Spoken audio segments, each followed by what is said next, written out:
Hoje é muito difícil você falar do evangelho genuíno sem querer colocar os seus argumentos, os seus pensamentos, suas interpretações para aquilo que é Deus que disse. Muitos hoje usam os seus raciocínios, mas isso não tem nada a ver com o evangelho do Senhor Jesus, nada.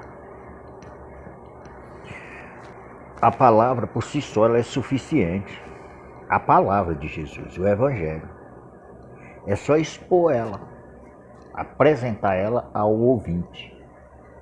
E ela vai gerar essa fé no coração do ouvinte. Para que o ouvinte então creia que ele foi exterminado na cruz do Calvário, com Jesus, ou em Jesus.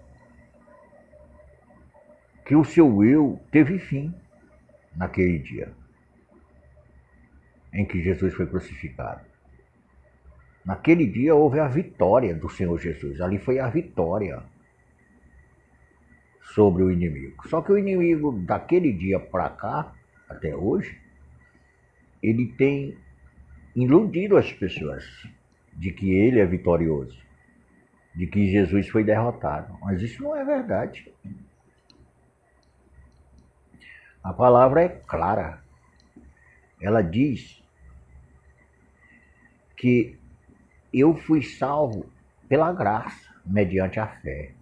Graça aí é a ação do Filho de Deus. Efésios 2,8 diz isso. Que a gente foi salvo pela graça. Mas essa graça é a ação do Senhor Jesus. Ele é rei, é o Deus invisível, Deus eterno, Deus único, e se faz carne. E habita entre nós. Ele encarnou e viveu entre nós. Ninguém melhor para poder saber o que nós passamos na carne, porque ele viveu na carne. Agora Deus é Deus. Deus é eterno. Ele podia morrer? Não.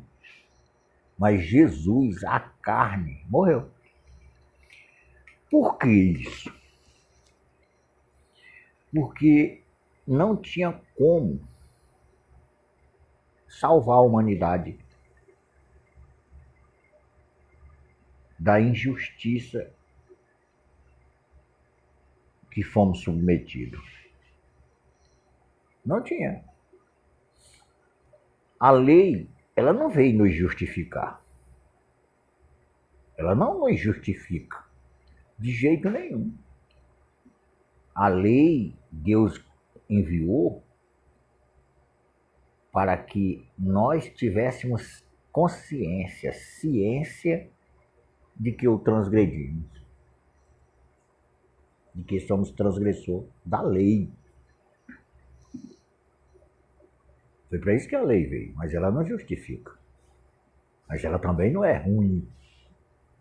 A lei é santa e o mandamento bom. Mas ela não pode nos justificar. Então, os judeus não alcançaram a justiça, porque eles buscaram pelo exercício da lei. E não dá. Porque a lei foi transgredida no princípio.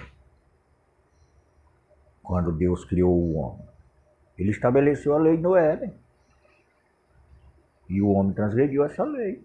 Que é quem comer da árvore, se ele comesse da árvore do fruto da árvore que está no meio do jardim, do conhecimento do bem e do mal, ele certamente morreria. Isso é uma lei. E essa lei foi transgredida. Então não tem como um homem nascer de mulher e de homem sem ser transgressor. E como Deus é justo para consigo mesmo e para com os demais, ele veio cumprir a exigência da lei, porque nós não podíamos. Nós devíamos uma dívida impagável por nós, mesmo que eu morresse. Mas estava quitada a minha conta, né? Se eu morresse crucificado, eu não podia pagar por ninguém, a conta de ninguém. De quem eu poderia pagar se eu sou só um e pecador? E a morte é do pecador. Como que eu ia poder pagar? Não tinha como. Então precisava de alguém inocente da culpa do nosso primeiro ancestral, do princípio, que é Adão, né? Precisava. Então Deus se fez carne. E ele é Jesus, carne. 100% homem e 100% Deus. A carne morre. Mas morre por quê? Tem gente que acha que foi porque o Pôncio Pilato condenou e porque os judeus a condenaram. De jeito nenhum. Morreu por presciência de Deus, porque Deus quis salvar o pecador. E a única forma de salvar era dessa forma. Nos atraindo e nos incluindo nele e nos fazendo morrer nele. Porque foi nós que o matamos com o nosso pecado. Ele não tinha pecado algum, mas morreu com o nosso.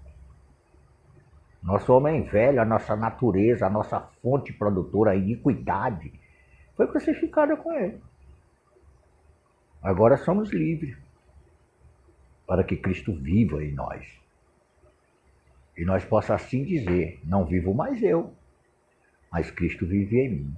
Isso não é um benefício que só o Paulo usufruiu. De modo algum, Deus não é injusto. O que Paulo diz, todos devem dizer se creem, lógico. Se você crê que morreu e ressuscitou com Cristo, você deve dizer que quem vive não é você, quem vive é Cristo.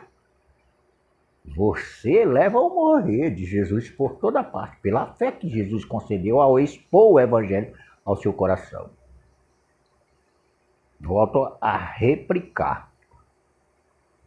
O pregador não deve colocar suas interpretações, o que ele compreendeu, os pensamentos que ele acha que é de acordo com o que Deus está dizendo. Não. Somente a palavra de Deus é o essencial, é o necessário. A palavra de Deus gerará fé no coração daquilo que ouvir. Como diz Romano 10:17. A fé vem pelo ouvir e o ouvir da palavra de Deus. É ouvindo a palavra de Deus que a fé vai ser gerada no meu coração. Daí Deus me fez uma nova criatura. Está escrito, 2 Coríntios, capítulo 5 e o verso 17. Quem está em Cristo, nova criatura é. As coisas velhas já passaram e eis que tudo se fez novo. Como? Deus usou alguém para expor o evangelho para mim e me fez crer na exposição do seu evangelho. Do evangelho. Não do que eu acho, do que eu penso, do que eu compreendo da palavra. De jeito nenhum. Do evangelho na sua essência, a palavra de Deus. Ela diz que meu homem velho teve fim, morreu em Jesus Cristo. Acabou. Agora eu sou uma nova criatura porque ele me fez uma nova criatura nele. Mas ainda sou corrupto. Ainda vou apodrecer, se for da vontade do Pai. E nós temos uma promessa, não é verdade? Deus arrebatar a sua igreja. E quem é a igreja de Jesus? Todo aquele que crê que é uma nova criatura, que morreu, ressuscitou em Cristo. Esse é o processo de ser uma nova criatura. Quem crê que morreu e ressuscitou em Cristo é uma nova criatura. Então, quem não crê precisa crer, ouvindo o Evangelho. É preciso ter cuidado em ouvir o Evangelho, porque tem tanta coisa aí parecida com o Evangelho. E desses dias aqui para frente, aparecer muitos sinais